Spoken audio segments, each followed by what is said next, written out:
नमस्कार। चुनाव की गर्मी बहुत तेज है। हर आदमी अपनी बात को अपने ढंग से कह रहा है। आज गंगासपुर के अपने दौरे में राष्ट्रीय लोकदल के वरिष्ठ नेता संजीव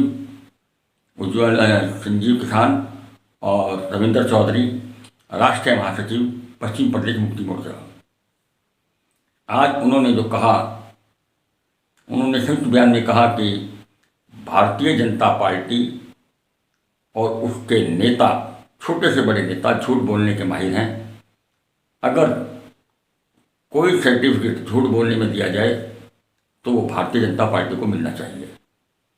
उन्होंने भी कहा कि ये लड़ाई किसानों की शहादत की लड़ाई है,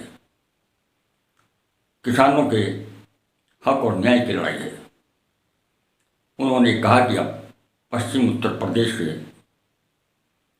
भाजपा को उखाड़ फेंकना है। देखें उन्होंने अपने संयुक्त बयान में क्या कहा।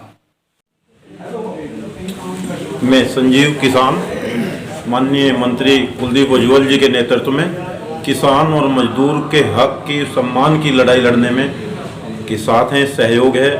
और ये जो चुनाव है ये कोई आम चुनाव नहीं है, ये किसान मजदूर के सम्मान, हक और आजीविका से जुड़ा हुआ चुनाव है। इसमें हमारा रोजगार, फसल का दाम और सम्मान, यही मुद्दे हैं। हम कम से कम प्रधानमंत्री जो हमारे हैं, जो हमारे प्रधानमंत्री जी हैं, हम कम से कम उनसे इस भाषा का, इस तरह के संस्कार की उम्मीद नहीं करते। जब किसान दिल्ली में आंदोलन करता था उन्होंने आंदोलन जीवी कहा। बीजेपी के कई मंत्रियों ने खालिस्तानी, अलगाववादी कहा। अगर इस किसान की और कामगार की, मेहनत कश मजदूर की के बारे में ऐसी राय बीजेपी की है तो ये ऐसी बीजेपी हमें नहीं चाहिए, किसी भी कीमत नहीं चाहिए। इस देश का इतिहास रहा है कि यहाँ का किसान और मजदूर आज़ादी में सबसे अगली पंक्ति में था।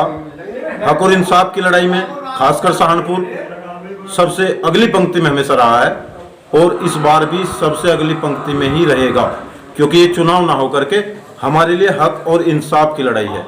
मैं रविंद्र चौधरी, गांव डोंको वाली है। हम लोग पिछले सन 2014, 17 और 19 में भी इस पार्टी की सरकार बनाने का बड़ी आशा और विश्वास के साथ इस पार्टी की सरकार बनाने का काम किया था कि इन लोगों ने बहुत बड़े बड़े झूठ बोलकर 2 करोड़ नौकरियां देने का काम, अच्छे दिन लाने का काम, न जाने किस किस तरह की घोषणाएं, झूठ बोलने में तो माहिर है। यदि दुनिया में किसी को झूठ बोलने का सर्टिफिकेट मिलना चाहिए तो इस देश के, इस पार्टी के नेताओं को दिया जाना चाहिए।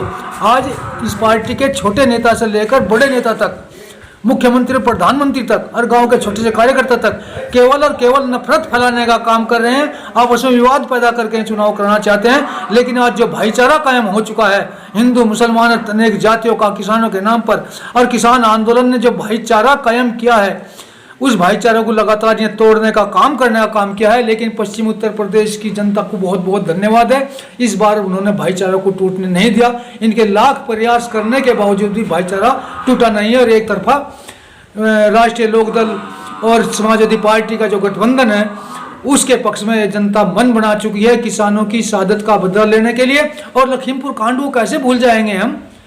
और हम लोग किसानों के ऊपर जितने भी अत्याचार, अन्याय, शोषण हुए हैं, और मैं आपके चैनल के माध्यम से एक अपील और करना चाहूँगा कि आप लोगों ने देख लिया होगा कि जिस आशा विश्वास के साथ में इस सरकार को बनाया था कि वर्तमान में जो 4-5 दिन पहले एक बजट आया है, उस बजट में आप लोग देख रहे होंगे देश की आज़ादी के बाद जो पहला बजट बनाया गया था वो 55% से ज़्यादा गाँव गरीब किसान को आधार बनाकर बनाया गया था। लेकिन हम लोगों ने, आप लोगों ने, ऐसी राजनीतिक पार्टियों ने जो जातिवाद, धर्मवाद फैलाती हैं, उन्होंने किसान को किसान ही नहीं समझने दिया, अनेक जातियों में बांट कर रखा। लेकिन आज किसान अपने आप को किसान समझ रहा है और किसान समझकर इस देश के, इस प्रदेश में भारतीय जनता पार्टी के एक एक प्रत्याशी की, एक एक उम्मीदवार की जमानत जब्त कराने का काम करेगा।